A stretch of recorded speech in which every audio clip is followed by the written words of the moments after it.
Gouvernement, Monsieur le Premier Président de la Cour suprême, Monsieur le Procureur général près la dite Cour, Monsieur le Premier Président de la Cour des comptes, Monsieur le Procureur général près la dite Cour, honorables députés, Monsieur le Médiateur de la République, Monsieur le Président de la Commission électorale nationale autonome, Monsieur le Président du Conseil national de régulation de l'audiovisuel, Excellences, Mesdames, Messieurs les ambassadeurs et chefs de mission diplomatiques, Messieurs les officiers généraux, Mesdames, Messieurs les anciens chefs de la juridiction suprême, Mesdames, Messieurs les recteurs, doyens et professeurs d'université, Monsieur le bâtonnier de l'Ordre des avocats,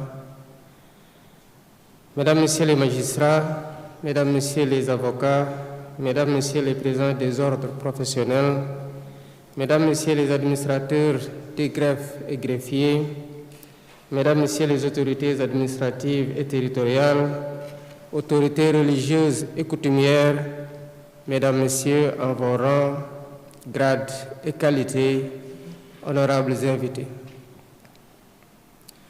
C'est avec un plaisir renouvelé que je préside pour la deuxième fois depuis mon accession à la magistrature suprême la cérémonie officielle de rentrée des cours et tribunaux.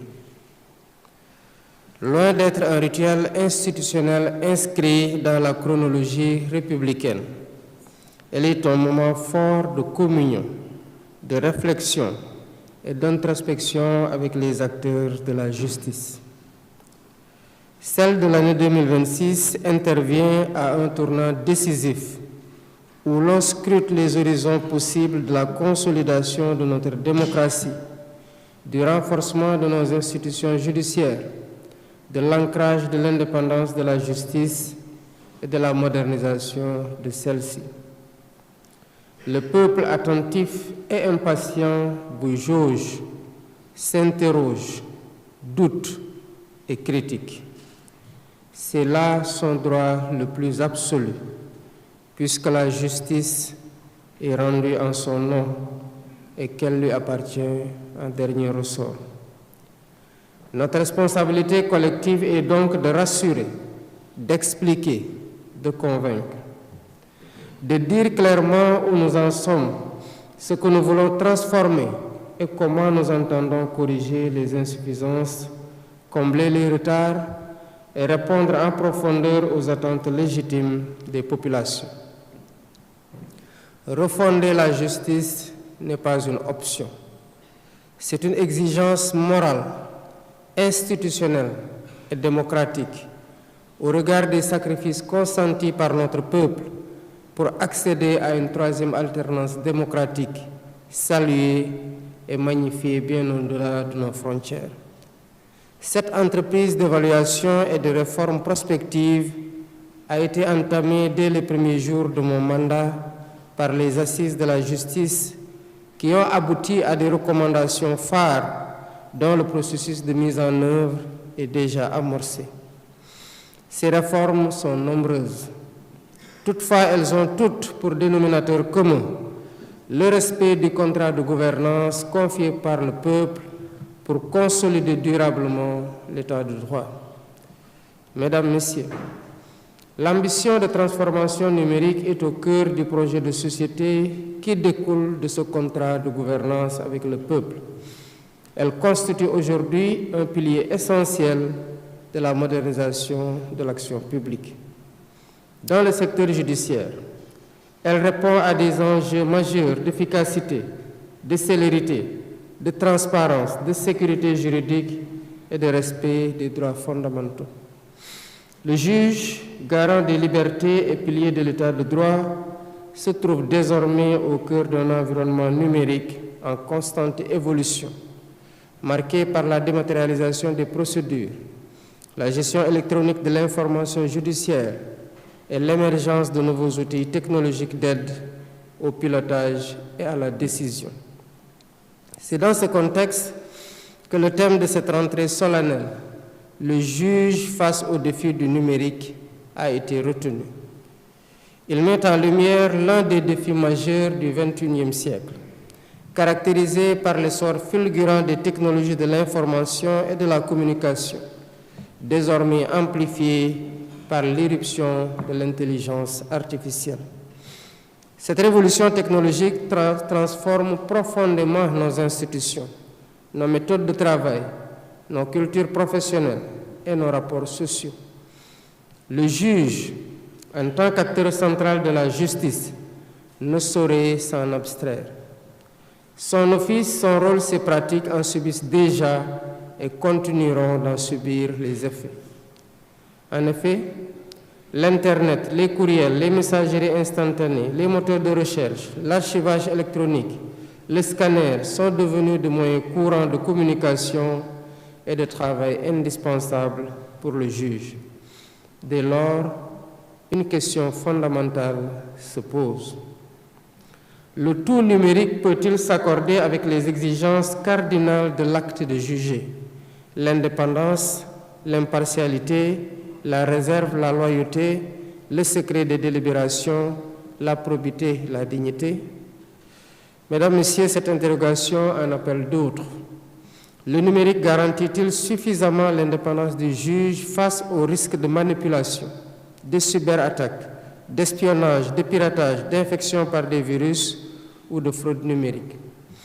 En outre, le récit d'un défaut de maîtrise quant à la traçabilité des infractions commises à travers le net pose la problématique de l'efficacité de la lutte contre la cybercriminalité, laquelle exige des connaissances avérées du droit numérique et des outils numériques. La réponse à ces défis réside dans la capacité du système judiciaire à adapter les curricula de formation, à revisiter les référentiels éthiques et déontologiques, à renforcer la culture de la sécurité numérique et à s'approprier pleinement les outils technologiques. Il s'agit en définitive de bâtir une justice moderne, robuste et proactive, capable de contenir, d'anticiper et de juguler les risques inhérents aux technologies de l'information et de la communication. Mesdames, Messieurs, le juge Guissé a soutenu avec pertinence que la justice, par le biais de l'office du juge, et tout le processus décisionnel qui conduit à l'obtention de titres exécutoires peut s'approprier les outils du numérique comme support fécondant. Il ne s'agit pas pour autant, selon lui, d'en faire des succédanés du juge au point d'ériger en maxime la justice prédictive. En tout état de cause, et les différents intervenants lors de cette audience l'ont souligné, avec raison, le numérique pourra juguler durablement les sérieux défis auxquels les juges sont confrontés, à savoir la maîtrise du temps du procès pour rendre leurs décisions dans des délais raisonnables. Il est également question, après que les décisions judiciaires soient rendues, de pouvoir les conserver pour ne pas devoir rejuger à cause des défectuosités dans la conservation. À titre illustratif, le contentieux de l'état civil est chronophage et budgétivore, du fait d'un traitement non informatisé et d'un défaut d'archivage électronique entraînant des audiences foraines à répétition, des registres d'état civil détériorés ou perdus, sans occulter les fraudes et les manipulations, ce qui conduit à des procédures d'annulation ou de rectification. Sous ce rapport, le renforcement de la protection des données de l'état civil par le développement de supports numériques pourrait être une bonne panacée et fiabiliser davantage notre état civil. Mesdames, Messieurs, l'informatisation à travers les différentes chaînes judiciaires pourrait faciliter l'office du juge, sécuriser et fluidifier durablement le processus décisionnel. Elle est à la base d'une bonne dématérialisation, aboutissant à un recueil et une conservation numérique des données statistiques, une accessibilité plus grande dans la consultation de la jurisprudence, une élaboration plus commode des pièces d'exécution des peines et une disponibilité plus rapide des décisions de justice. Les expériences positives d'usage du numérique au niveau des différentes juridictions, Cour suprême, tribunaux de grande instance de Kaolack, Thiès, Pikine, Guédiawaye et Dakar, tribunal de commerce hors classe de Dakar, dont certaines ont été évoquées par le premier président de la Cour suprême, le procureur général près la Cour, dite Cour, et le juge Guissé, méritent d'être évalués, consolidés et partagés le cas échéant. Dans une perspective plus large, le ministère de la Justice envisage de déployer une architecture numérique cohérente dont la pierre angulaire est la plateforme e-justice, assurant la dématérialisation intégrale des procédures civiles et pénales, tout en mettant à la disposition des magistrats des outils performants de suivi et de traçabilité. Ce dispositif est complété par la plateforme e-service, qui facilite l'accès des usagers aux actes judiciaires en ligne, réduisant ainsi les délais de traitement et la congestion des juridictions. Dans une logique d'intégration nationale, l'interopérabilité avec les guichets uniques de l'État permet d'harmoniser le parcours de l'usager au sein d'un service public numérique global. Mesdames, Messieurs, la modernisation vise également des secteurs spécifiques, notamment la digitalisation du casier judiciaire, qui dématérialise l'ensemble du processus de gestion et de délivrance des bulletins, en vue de réduire significativement les délais, de renforcer la fiabilité des actes et de sécuriser les données et les flux d'informations.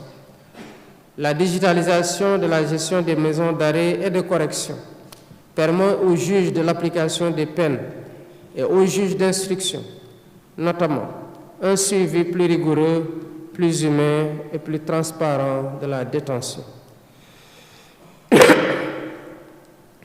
En matière de protection sociale, le projet de digitalisation de la justice juvénile favorise une meilleure coordination entre les acteurs de la chaîne de protection des mineurs et renforce l'approche éducative et sociale de la justice des mineurs. Pour prévenir les dysfonctionnements, la plateforme Juste Alerte permet de détecter les risques de perte de dossiers judiciaires et les situations de détention anormalement longues, contribuant ainsi au respect des droits fondamentaux.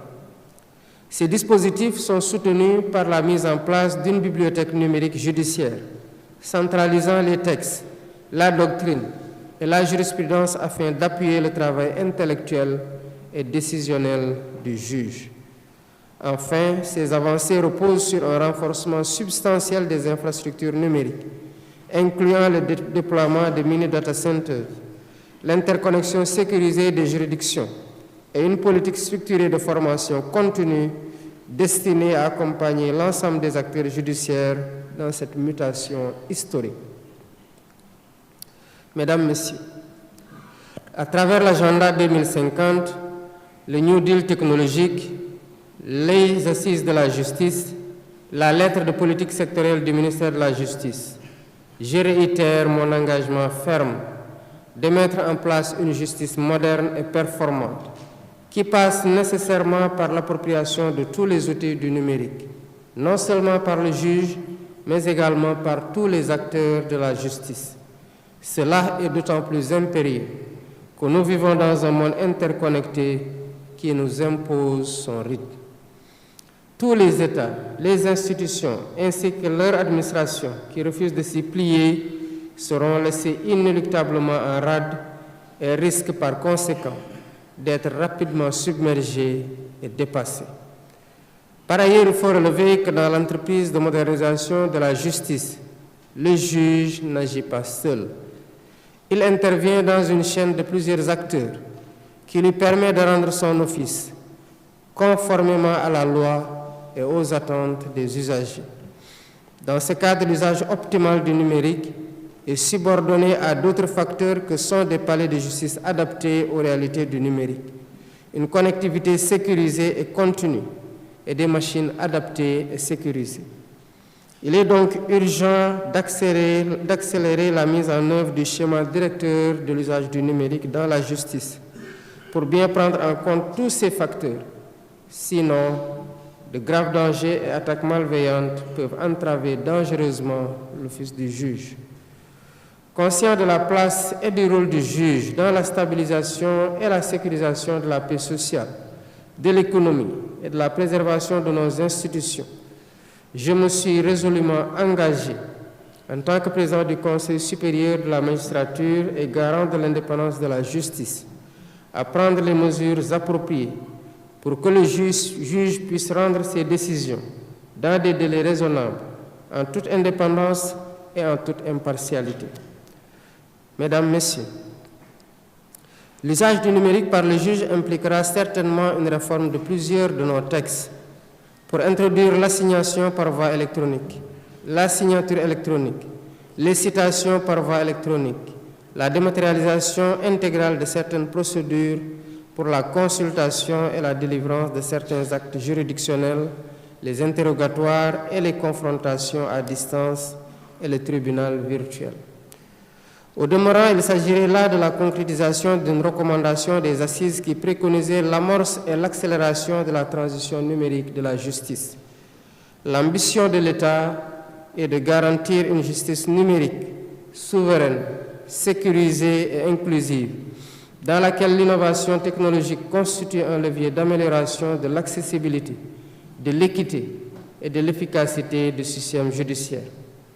En plaçant le juge au centre de cette transformation, je réaffirme que le numérique et l'intelligence artificielle ne sauraient porter atteinte à l'indépendance et à l'impartialité de la justice, mais doivent au contraire en être les garants et les protecteurs.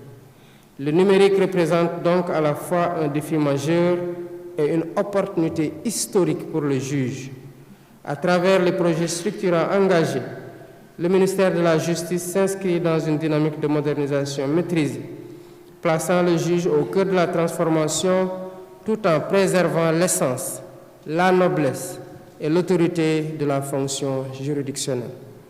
En félicitant les différents intervenants pour la qualité de leur discours et la pertinence de leur analyse, il ne me reste plus qu'à souhaiter une bonne et heureuse année 2026 à tous les membres de la compagnie judiciaire ainsi qu'à leurs familles.